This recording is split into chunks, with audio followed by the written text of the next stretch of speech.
Marqué par les séquelles de plusieurs décennies de guerre meurtrière, le Vietnam, fascinant par sa beauté, émouvant et parfois déroutant, a réussi à préserver son identité et sa culture. Les avions ne larguent plus de bombes sur ce pays. En revanche, ils lâchent une multitude de voyageurs, tous fascinés par ce territoire d'Asie qui a enfin ouvert ses portes au monde extérieur après une histoire tourmentée.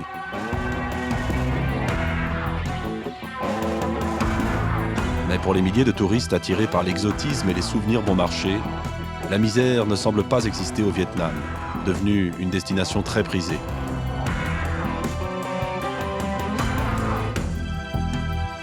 Tel un dragon s'étirant tout en longueur sur 1600 km de côte bordant la mer de Chine méridionale, le Vietnam partage ses frontières avec le Cambodge, le Laos et l'Empire du Milieu. Ce pays compte encore 33 millions de personnes vivant au-dessous du seuil de pauvreté, soit un tiers de sa population. De nouvelles réformes sont les priorités du gouvernement vietnamien. Les secteurs publics et privés interviennent quotidiennement afin d'améliorer le sort des habitants les plus fragilisés.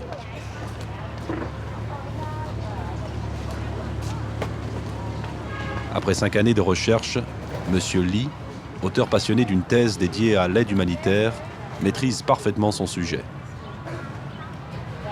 C'est vrai, le Vietnam reste un pays à faible revenu, mais quand même on ne laisse pas les personnes mourir dans la...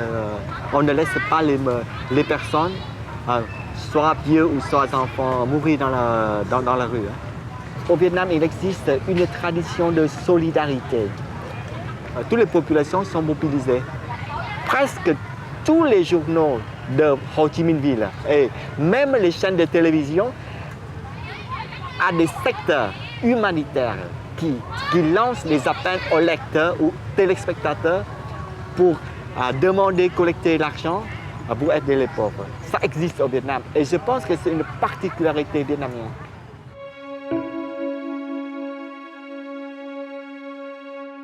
Mais cette République socialiste ne parvient pas à faire face à tous les besoins d'une population estimée à 82 millions d'habitants. Depuis son ouverture aux Occidentaux en 1986, l'aide internationale afflue de plus en plus au Vietnam.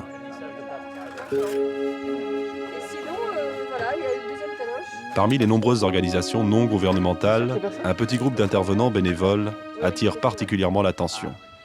Aujourd'hui, ces hommes et ces femmes, engagés dans le combat contre la misère, participent individuellement à l'action de plusieurs organisations humanitaires.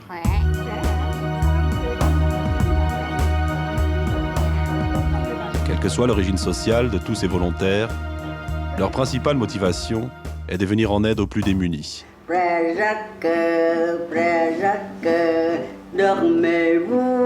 Dormez-vous, c'est que le matin,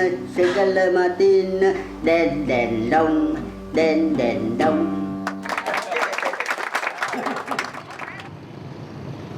Nous sommes à Saigon, la capitale économique du Vietnam.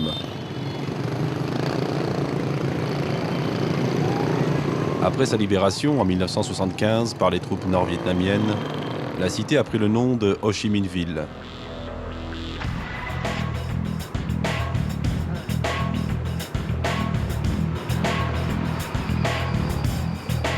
Marc de Muink, ancien parachutiste, est totalement immergé dans le milieu associatif humanitaire depuis de nombreuses années.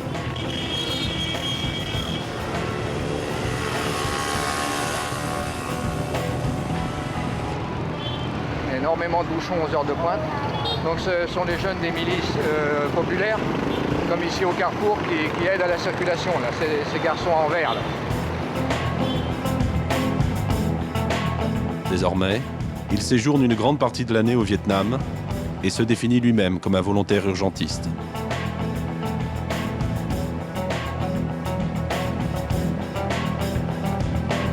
Engagé bénévole au sein de plusieurs associations françaises, Marc parcourt la région de Saigon du matin jusqu'au soir. Infatigable, il tente d'offrir à tous ses protégés des solutions et d'imaginer pour eux de nouveaux projets. Et c'est parmi eux qu'il a pris l'habitude de manger ici, à la Viette.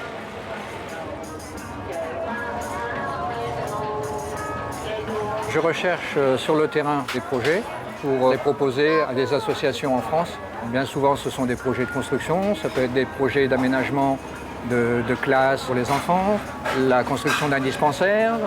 Nous avons un très gros projet en cours qui est la construction d'un orphelinat. Je travaille essentiellement avec des petites ONG qui se trouvent en France. Qui dit petite association dit petit budget. Le dernier que nous avons fait était un budget d'environ 6 000 €. Donc ce qui me plaît dans le fait de travailler pour les petites associations, c'est que en fait, le budget que l'on reçoit va en totalité aux bénéficiaires. Marc soutient Sœur Christine dans plusieurs projets, avec l'aide d'une association de parents d'adoptants en France. Christine offre à ses enfants un havre de paix à une centaine de kilomètres de Saïgon.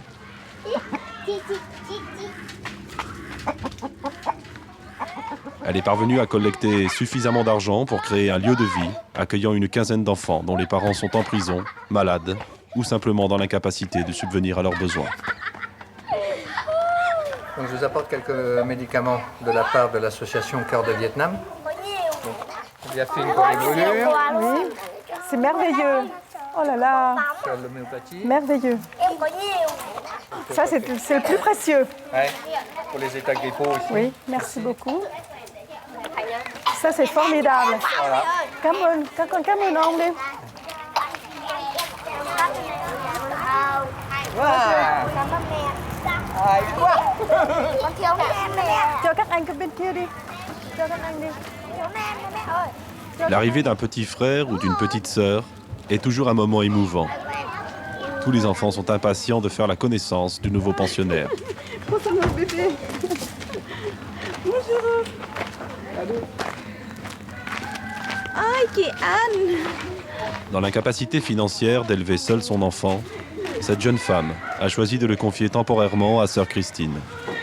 Comme tant d'autres, elle espère revenir bientôt pour reprendre son bébé définitivement. Mais les jours passent, deviennent des mois et parfois des années.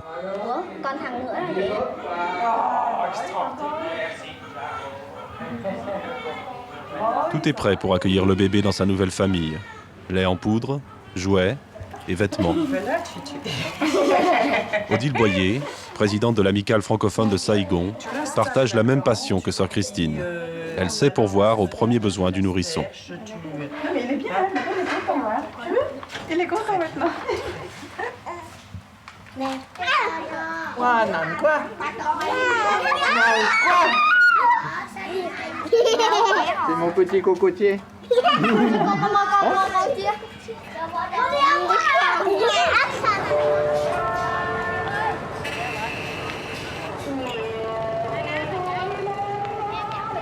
6 heures du matin, gare routière de Ben Semin Dombe. Des autobus partent par centaines vers le nord du pays. Marc se rend en bus à 200 km de Saïgon, dans un hameau où il concrétise l'un de ses projets. Plongé dans la foule, Marc savoure ses instants de pur plaisir. Donc on peut se rendre compte qu'on est dans une ambiance totalement différente de celle qu'on peut rencontrer chez nous dans les gares centrales de bus.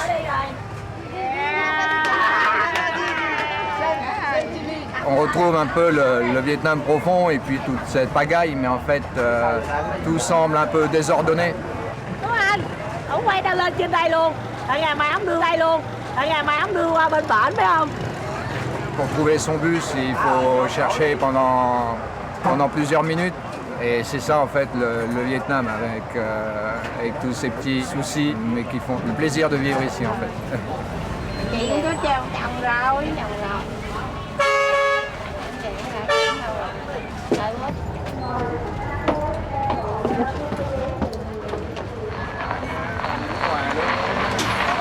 Thì đó đèn đỏ nhà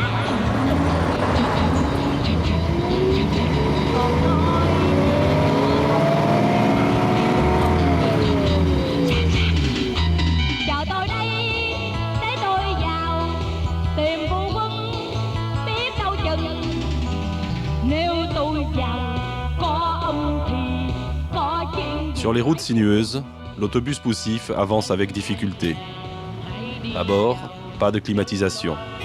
La chaleur et la poussière ont déjà envahi l'intérieur du véhicule et Marc regrette le confort et la vitesse de sa moto. On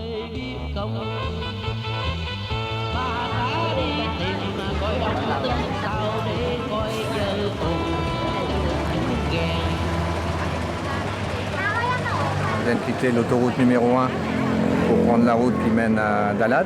C'est l'occasion de se dégourdir les jambes, d'aller se rafraîchir et de faire quelques petits achats auprès des marchands ambulants.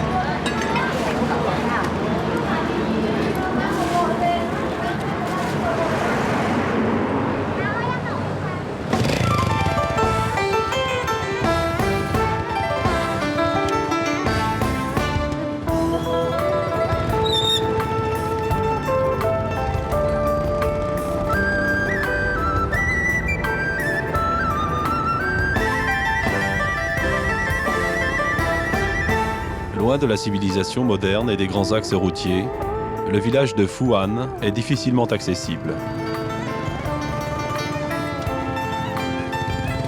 Unique moyen de transport efficace pour se rendre dans cette région isolée, la moto-taxi.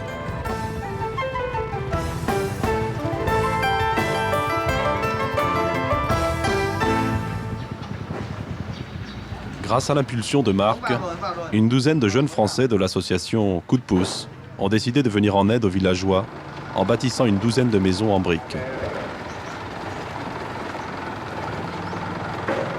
Ils ont financé eux-mêmes leur voyage, les frais de séjour, ainsi que le coût des matériaux et de la main-d'œuvre locale.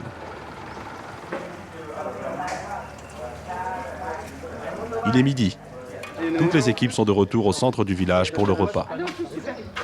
On a tout le stock de taloche de la région.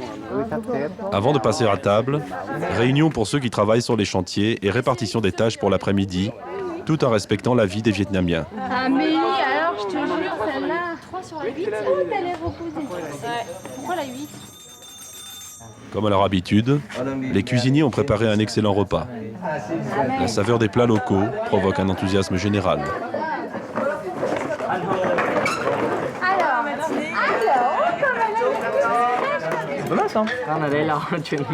Est-ce que vous avez mangé du chien? Encore.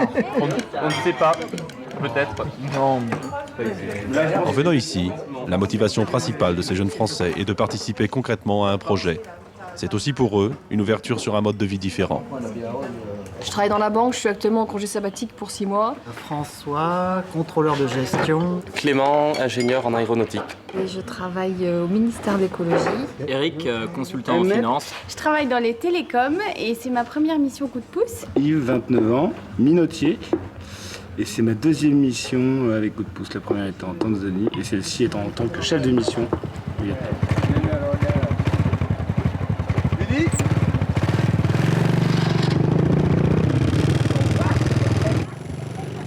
Yves se rend en moto avec Marc sur l'un des chantiers en cours.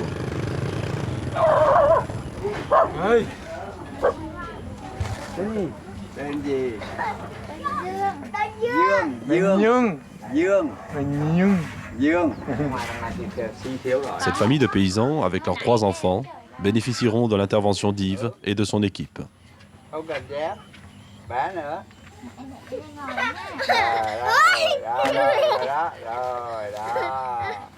Comme tous les ans à peu près, il y a des inondations, les rizières débordent, c'est pas très stable, pas très solide. Et on est en train de leur construire une maison en briques, en dur, et qui donc évitera d'avoir à reconstruire ou avoir une maison qui se délabre tous les ans.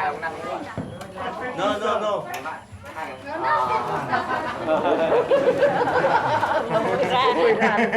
Et maintenant on est en train de faire un pseudo-enduit. On met du béton sur les parois à l'intérieur comme à l'extérieur. Et on a commencé ça aujourd'hui. Et l'enduit, c'est la grande surprise parce qu'il faut un minimum de technique. Poser des briques, ça va encore. On suit un fil et puis il faut respecter la hauteur. C'est comme un gâteau. Mais l'enduit, c'est un petit peu plus technique et on vient de mettre tout le monde dessus aujourd'hui. Et le résultat est pas mal, mais il y a encore des progrès à faire.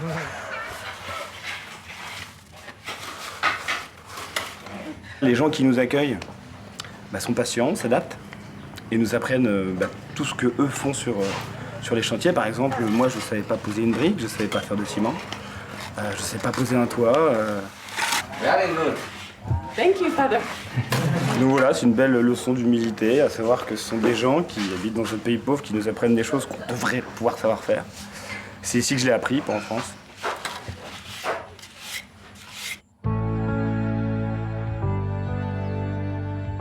Les équipes reviennent au centre pour un repos bien mérité. Mais pour Yves, la journée n'est pas terminée. Il y a 18 postes. La lutte contre la misère passe parfois aussi par l'accès aux nouvelles technologies. Ils étaient obligés de louer les PC, qui donc gravaient largement le budget du centre. Et donc on a trouvé un sponsor qui a offert des PC. Et donc on vient les installer, vérifier qu'ils marchent, que le prof sait servir de ce matériel, qu'on le configure à la viette. Oui, là, un professeur des ordinateurs. C'est organisé vraiment sous forme de cours, c'est pas une salle informatique en libre service. Il y a des heures de cours avec des classes qui sont censées progresser. On peut mettre l'ordinateur en vietnamien ou en anglais. Vous pouvez lui dire Có thể là để cái vi tính tiếng Việt hay là tiếng Anh. Bah, ce qui est clair, c'est que Coup de pouce n'a pas vocation à être une ONG. Ce sera toujours une association, pas une ONG. Les gens qui nous accueillent, les enfants, ils retiennent nos prénoms. Quand on les prend en photo, ils redemandent. Ils viennent nous chercher le soir pour aller jouer au foot. C'est pour ça que les projets sont toujours un petit peu réduits. Si on est trop nombreux, on ne s'intègre pas et les gens ont un petit peu peur ou on peut avoir une vision de nous qui n'est pas celle que l'on recherche.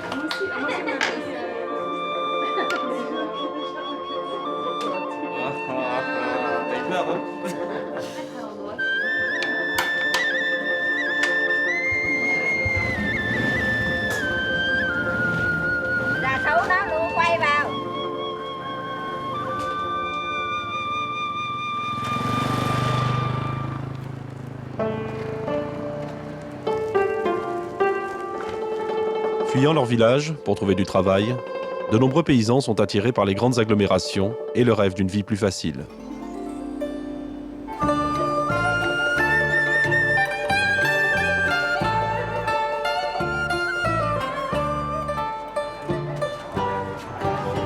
Le plus souvent, la déception est grande à leur arrivée. Sans ressources et sans couverture sociale, ces villageois deviennent des déracinés et grossissent les bataillons des laissés pour compte dans les banlieues de Saigon, vivant dans la plus totale précarité.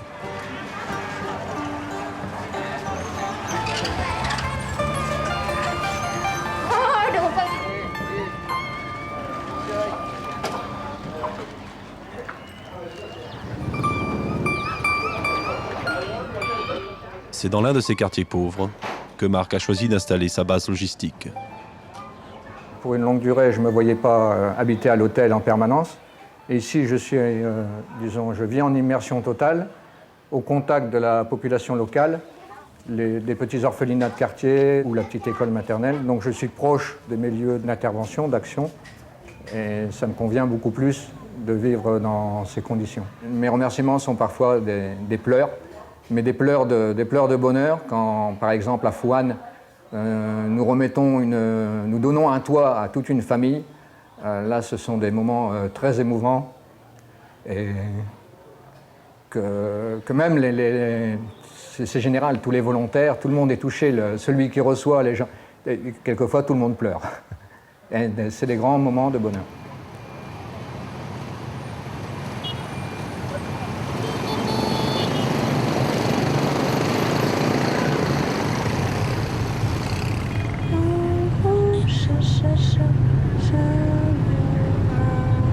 D'autres ressortissants français viennent en aide à ce pays.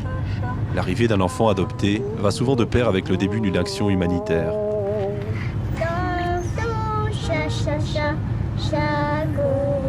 Marie et Peter ont décidé de retourner au Vietnam afin que leur fils Xuan connaisse le pays de ses racines ancestrales.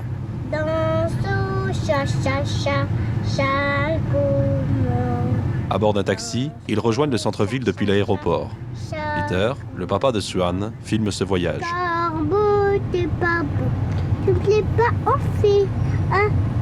Ce couple de Français est un exemple de ces nombreux adoptants engagés à leur façon au Vietnam, participant ainsi modestement à l'aide humanitaire.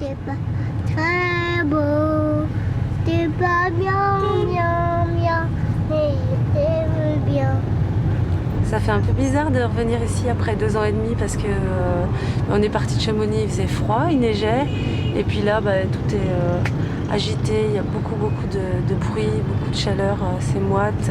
On retrouve toutes les odeurs, toute la frénésie du Vietnam et c'est quand même un petit choc, il faut s'habituer.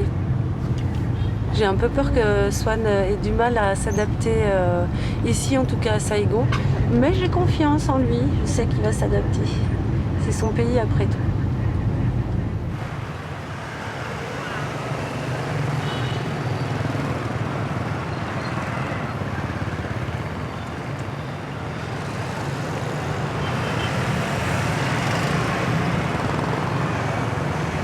Leur première visite les emmène jusqu'à l'orphelinat du centre des jeunes de Thu Duc, dans la banlieue de Saigon. C'est ici que Marie et Peter ont rencontré Suan pour la première fois en 2005. Marie s'approche avec appréhension de la grille d'entrée du bâtiment.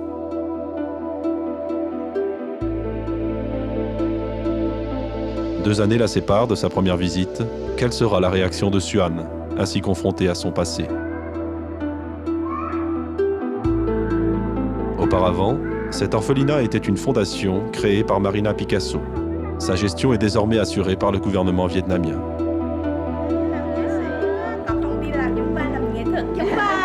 Les nounous de Suan sont folles de joie de revoir leur petit protégé en pleine santé. C'est elle qui t'occupe de toi lorsque tu es bébé, donner le biberon, changer le linge, c'est elle.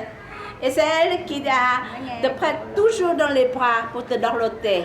Maintenant tu es grand, tu ne t'en souviens plus, n'est-ce pas?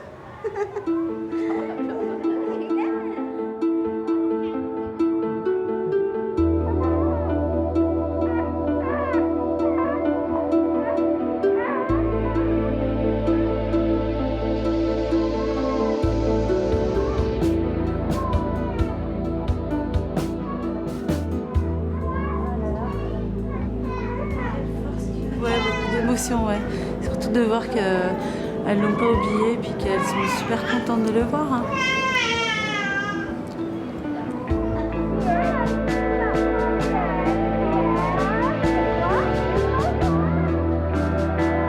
Autour de Marie, tous regardent émerveillés l'album de photographies montrant la famille réunie en France, à Chamonix. Maman, papa.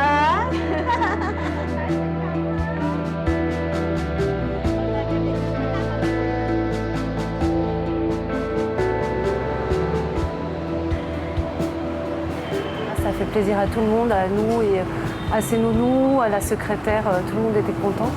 C'était le bon choix de le ramener à l'orphelinat.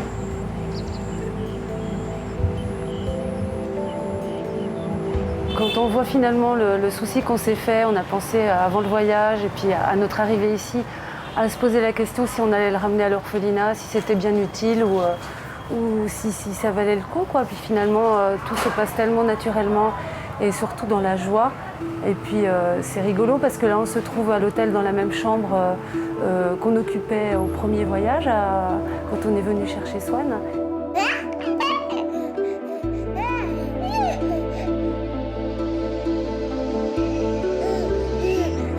Et puis il est toujours aussi heureux, et il est aussi heureux qu'il y a 2 ans et demi quand on se trouvait dans ce même endroit.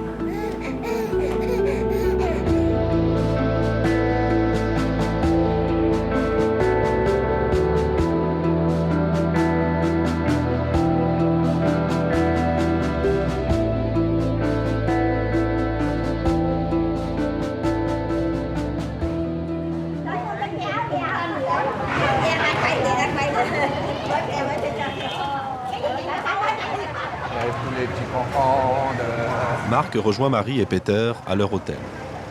La réalisation de ce film fait aussi partie de leur contribution à l'aide humanitaire. Ils projettent de partir ensemble pour un premier rendez-vous.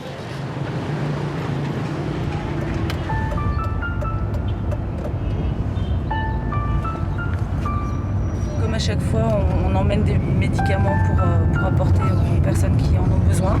On va justement apporter des médicaments dans un orphelinat avec Marc.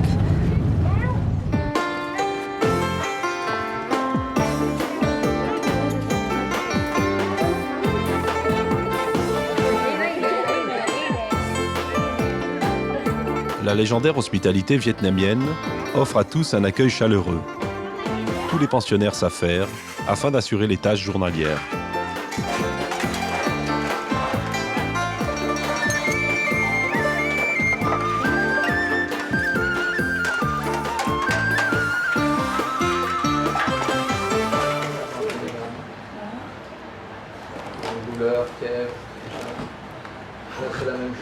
Comme pour leurs 2 voyages précédents, Marie a apporté à nouveau 25 kilos de médicaments, récupérés tant bien que mal en France. Paracétamol.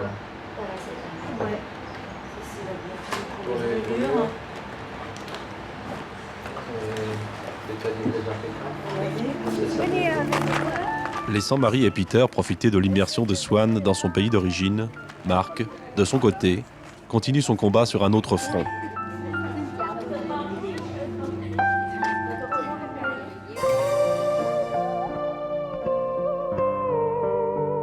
Une partie de la jeunesse vietnamienne a enfin retrouvé une certaine insouciance.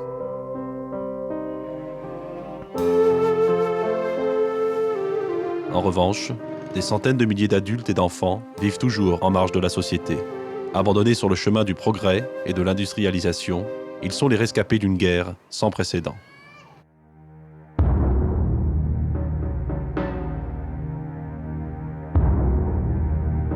Les séquelles de cette guerre dépassent de loin l'imagination de certains films hollywoodiens, pourtant souvent tournés avec le plus grand réalisme.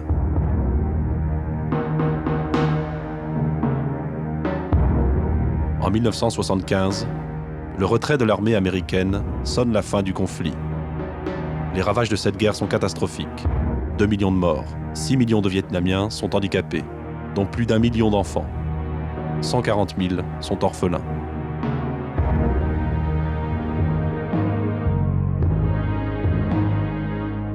L'aviation américaine a répandu 80 millions de litres de substances toxiques, parmi lesquelles une dioxine, tristement connue sous le nom d'agent orange.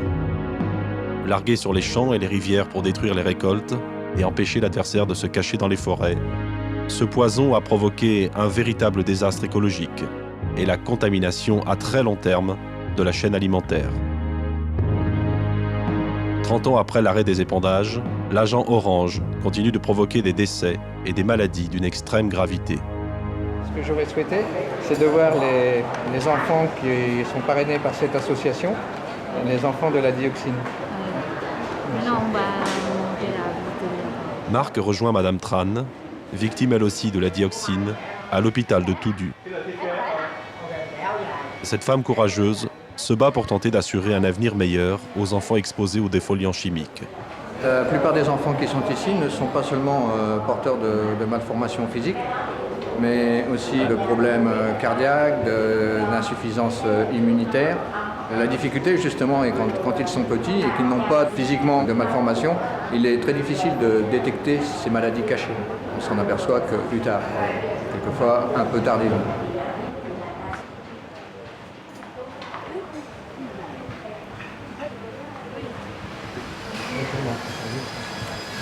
Duc, qui est en train de téléphoner, est un garçon qui est ici depuis l'âge de 6 ans. Il a 26 ans maintenant. Il est marié. Il a fait une scolarité tout à fait normale. Il travaille maintenant au secrétariat de l'hôpital.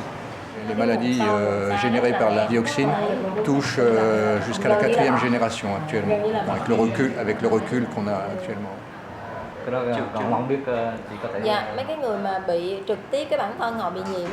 peut parfois sauter 1 à 2 générations et réapparaître par la suite.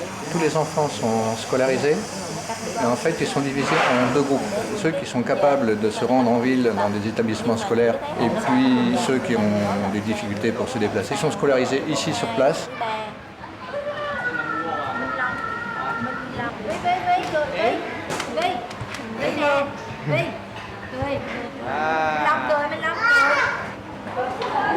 Au-delà de l'adoption, il y a un geste d'amour, en l'occurrence le parrainage. Je suis venu prendre des photos aujourd'hui dans cet hôpital pour les transmettre ensuite à l'association Les Enfants de la Dioxine. Ceux que je prends en photo sont parrainés. La petite fille, elle s'appelle donc. L'importance et l'utilité du parrainage est d'aider ces enfants, bien sûr, dans leur scolarité, mais aussi d'aider leur famille qui habitent souvent assez loin de la ville et qui n'ont pas forcément assez d'argent pour pouvoir venir passer des moments avec leurs enfants. L'argent de ces parrainages est un peu destiné à ça.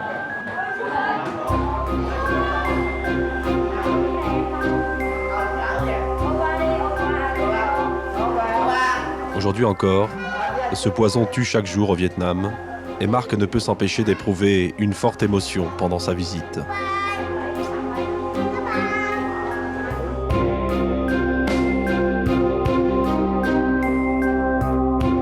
Marc a fait ses débuts dans l'aide humanitaire à Saigon, au centre de la Chance. Situé à quelques kilomètres du centre-ville, il aime y revenir afin de retrouver de vieilles connaissances.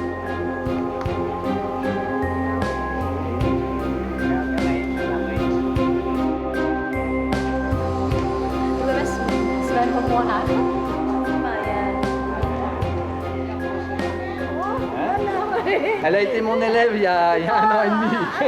C'est pour ça qu'elle parle bien le français. Ah oui. Un petit peu.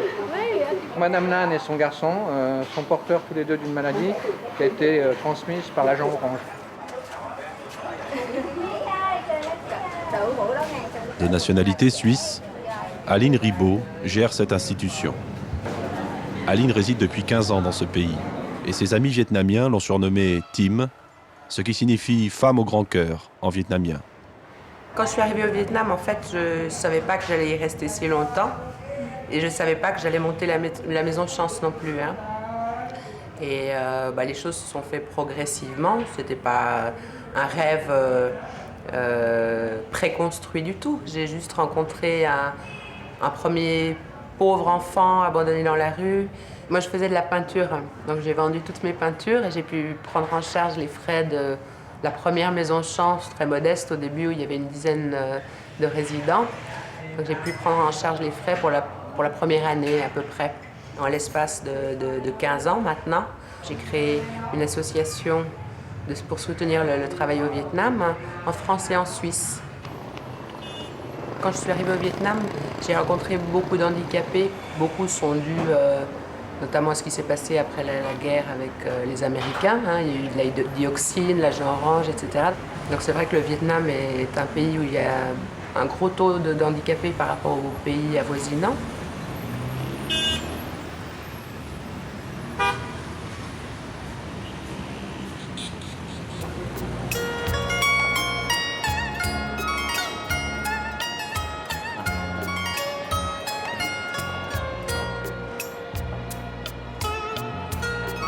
Tim tente à sa façon d'améliorer le sort de ces oubliés de la guerre chimique au Vietnam.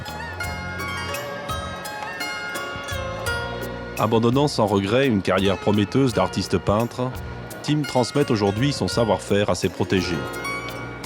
Tenir un pinceau, ça ne demande pas beaucoup de force physique pour une personne à mobilité réduite. Mais après, tout le monde n'est pas artiste, effectivement. Donc certains sont plutôt ouvriers, dessinateurs. Il y en a certains qui font des créations et d'autres font des copies de peinture.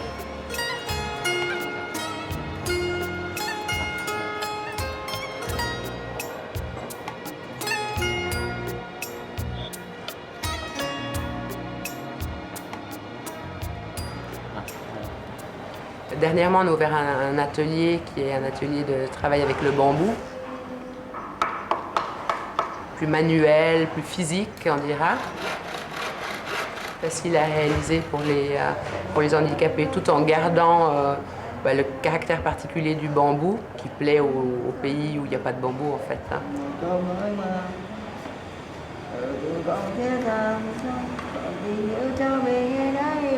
On essaye de se différencier et pour finir de fabriquer en fait des produits qu'on ne trouve pas à l'extérieur pour ne pas entrer dans cette compétition.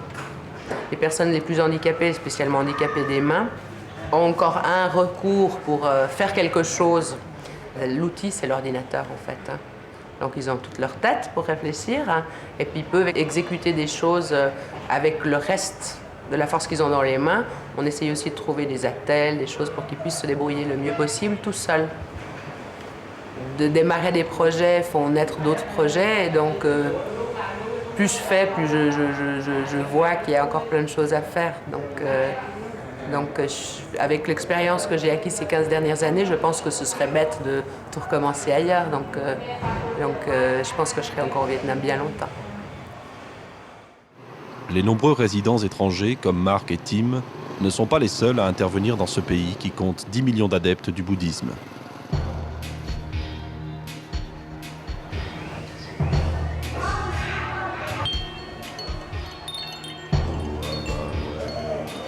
Les bonzes, femmes et hommes, ne se limitent pas seulement à la pratique de leur religion, ils assument aussi souvent le rôle de médecins et d'instituteurs.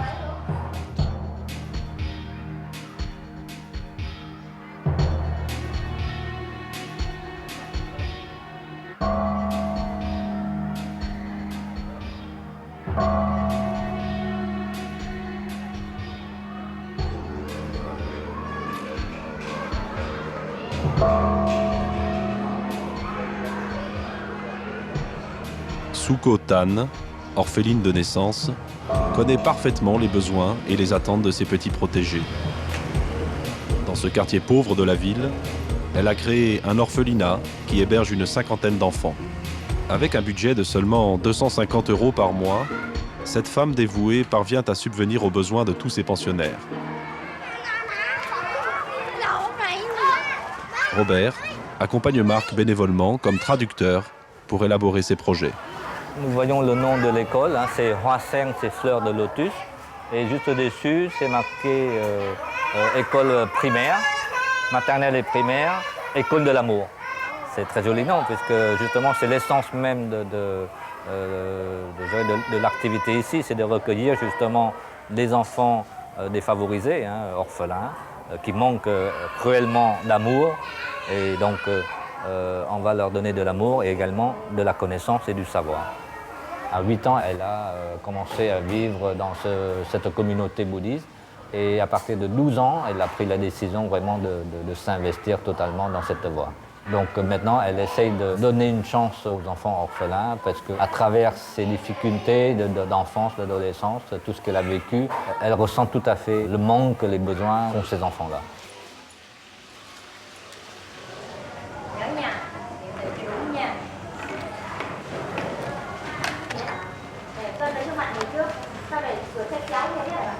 La scolarisation des enfants et le suivi de leurs études jusqu'à leur majorité est une des priorités de Suko Tan.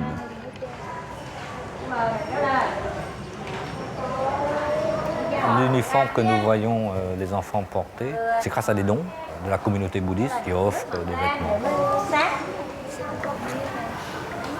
Les orphelins qui sont pris en charge par la structure continuent à l'extérieur dans les établissements de l'école nationale et sont suivis bien sûr par l'association jusqu'à la fin de leurs études, jusqu'à la majorité.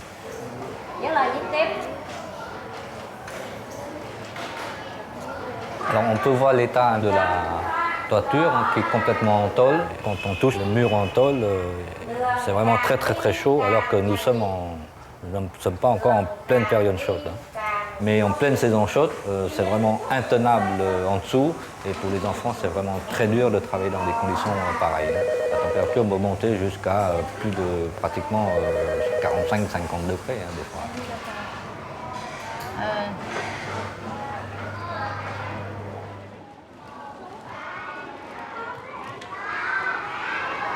Donc là, sur toutes les façades des écoles au Vietnam, nous avons toujours le même proverbe qui dit « Tiền học lễ », ça veut dire avant tout, quand on commence à apprendre à étudier, on étudie avant tout les devoirs, la manière de vivre, le savoir-vivre, le comportement, l'attitude, avant d'accéder, deuxièmement, học văn, ça veut dire d'accéder vraiment au savoir, le savoir des lettres, des connaissances, la géo, tout ça.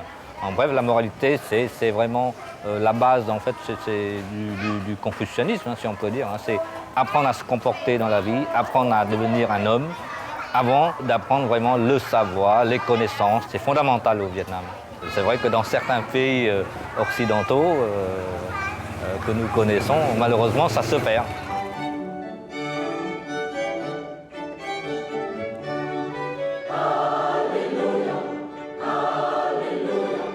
Si les bouddhistes contribuent à l'édification d'une société égalitaire et attachent tant d'importance aux activités philanthropiques, les religieuses catholiques implantées au Vietnam depuis le siècle dernier procurent également une aide considérable aux plus défavorisés.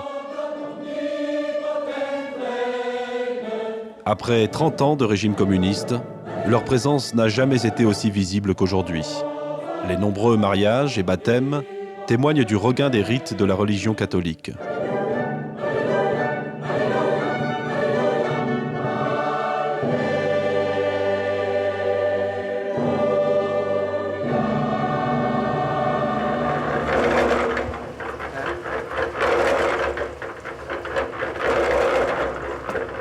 Dans la banlieue de Saigon, Mère Isabelle, elle-même issue d'une famille pauvre, a réalisé un véritable tour de force.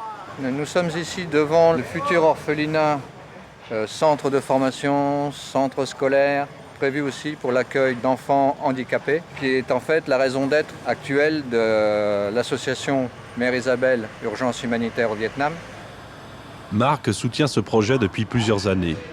Et cette construction d'un coût de 200 000 € permettra d'accueillir plus d'une centaine d'enfants.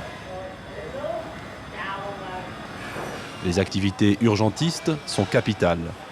Prise en charge d'orphelins, protection et suivi de jeunes adolescents handicapés.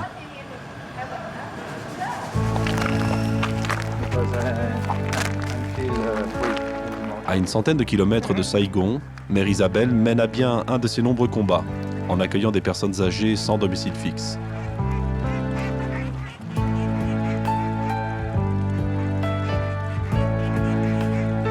Un élevage de 1000 canards assure à cette communauté une existence décente dans un parc de plusieurs hectares, très bien entretenu.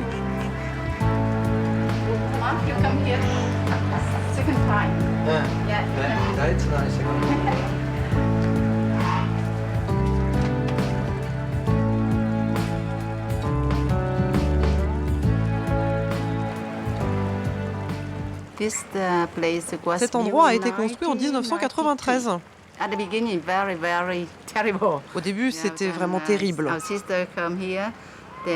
Ensuite, notre congrégation est venue ici et nous avons accueilli les premières femmes très pauvres parmi nous. Nous vivions à cette époque dans une petite cabane. Petit à petit, nous avons construit cette maison en 1996. Aujourd'hui, nous accueillons 36 femmes. Elles sont très pauvres et ne possèdent rien. Pas de maison, pas d'argent et pas de famille pour s'occuper d'elles.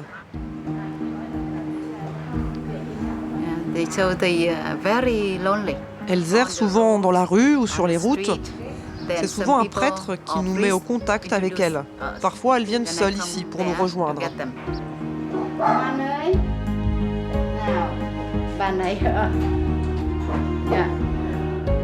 Ngồi dậy nhìn ta một tí chứ hả?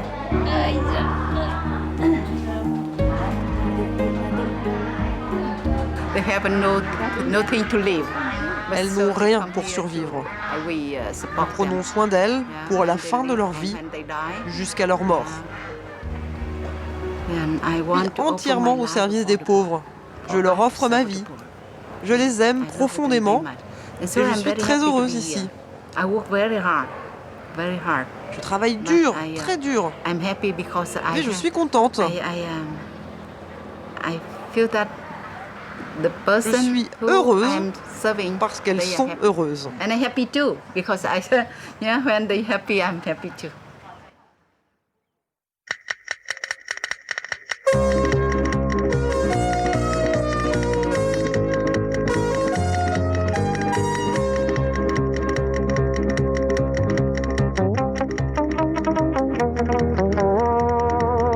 Le code de la route saïgonais il est très, très folklorique. En fait, chacun fait comme il veut. Des piétons qui traversent les autoroutes, des voitures qui roulent en sens inverse. Et en fait, la police apparemment ne sanctionne pas trop ces comportements. Donc c'est pas les mêmes règles qu'en France. Mais il n'y a pas de règles de toute façon.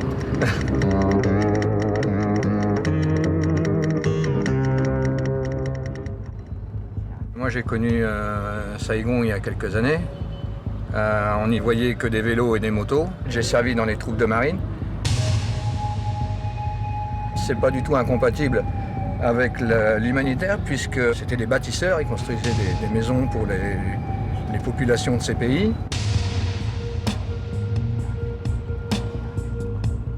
On n'est pas simplement là pour faire du maintien de l'ordre ou assurer la sécurité en permanence des ressortissants français. On est là aussi pour aider les populations locales. En fait, j'ai un côté altruiste, c'est vrai, c'est un prolongement de cet héritage. Et dans mon métier, j'ai toujours été dans des organismes associatifs. J'ai une tendance à vouloir fédérer les amitiés et à réunir les gens et à faire quelque chose de bien pour les autres.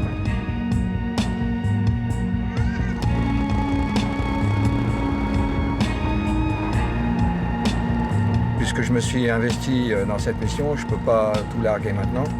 J'ai un devoir de continuer ce que j'ai entrepris.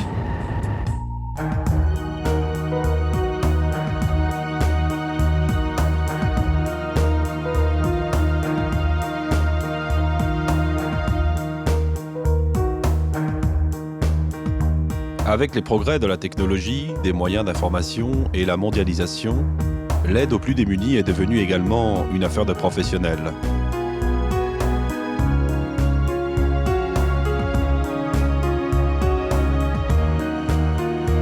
Comme Marc, Bernard Kervin a choisi de se dévouer corps et âme pour le Vietnam. Seule différence avec l'ancien militaire, Bernard mène son action avec une conception de chef d'entreprise. D'origine belge et marié à une Vietnamienne, Bernard vit ici depuis 15 ans. Ancien patron d'industrie, il a créé avec des amis l'association humanitaire Vietnam Plus pour venir en aide aux paysans. Depuis son quartier général, situé au centre-ville de Saigon, il coordonne ses nombreuses interventions. C'est un pays qui se développe à peu près à 10% par an. Il y a 15 ans, on allait dans les villages où il y avait à peu près 30%, 40% de gens qui vivaient avec à peu près 100 € par an, par personne. C'est une population tellement vulnérable qu'il faut vraiment un accompagnement, je dirais presque de tous les instants.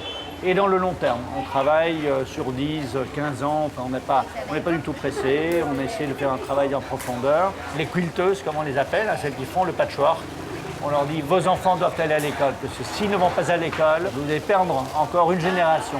Donc si vos enfants ne vont pas à l'école, on préfère donner la priorité à d'autres pour produire les quilts. Ces femmes ont beaucoup de mal à trouver des emprunts à la banque. Donc c'est là où le microcrédit introduit un peu de souplesse. Un microcrédit, ça démarre en général à 40 €, jusqu'à 60, 70 €. Et c'est remboursé sur une période de 5, 6 mois, jusqu'à 1 an à peu près.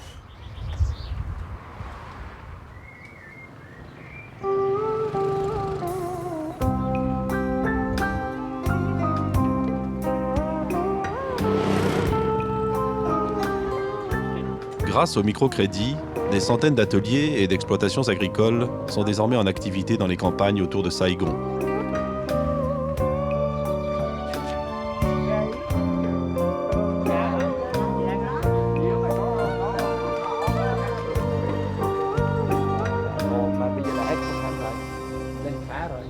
La solidarité humanitaire permettra ainsi de créer des milliers d'autres petites entreprises, comme ici, où l'on commercialise les noix de cajou.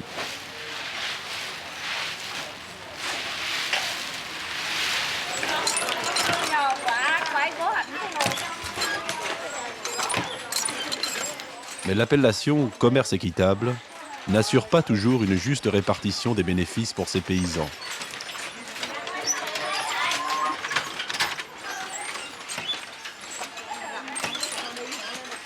Bernard lutte pour trouver une solution afin d'éviter ces abus. Tu as la noix qui est finie, décortiquée, séchée, nettoyée, vraiment prête à consommer, vendue donc à peu près 5 $ le kilo. Tu achètes ça en France, 20, 22, 23 € le kilo. Où est le problème? Ça ne va pas.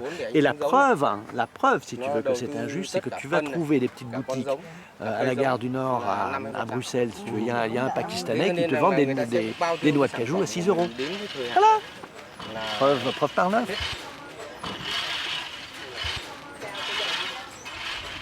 Retourner en Europe, on n'en a pas envie. On est très heureux au Vietnam.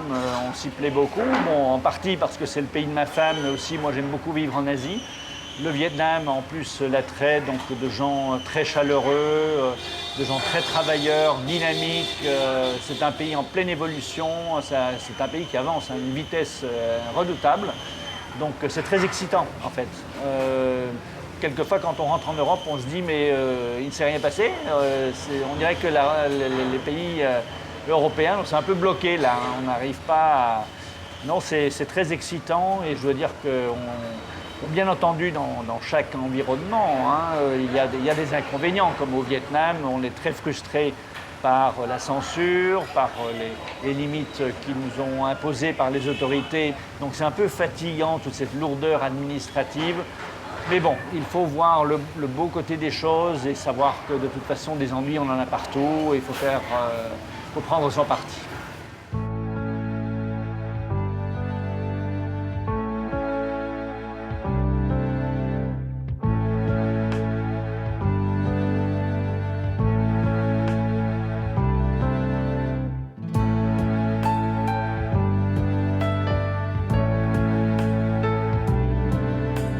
Quel que soit leur terrain d'intervention et leur façon d'agir, toutes ces femmes et ces hommes participent à l'amélioration des conditions de vie dans ce pays grâce aux liens tissés avec les populations locales.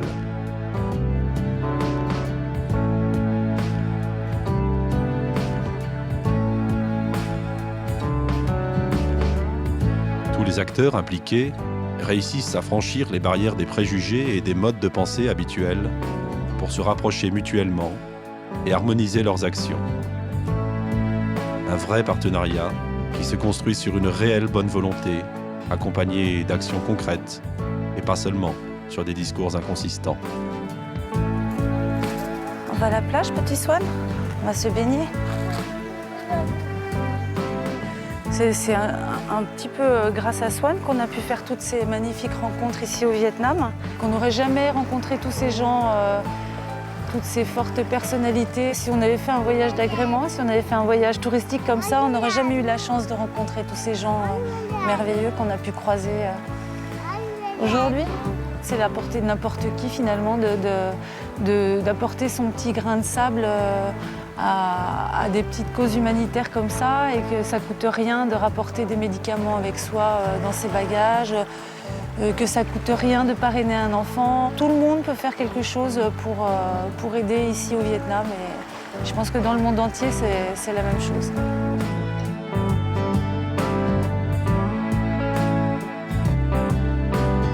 Sans aucun doute, une fée se penche à nouveau sur le berceau des enfants au pays du dragon.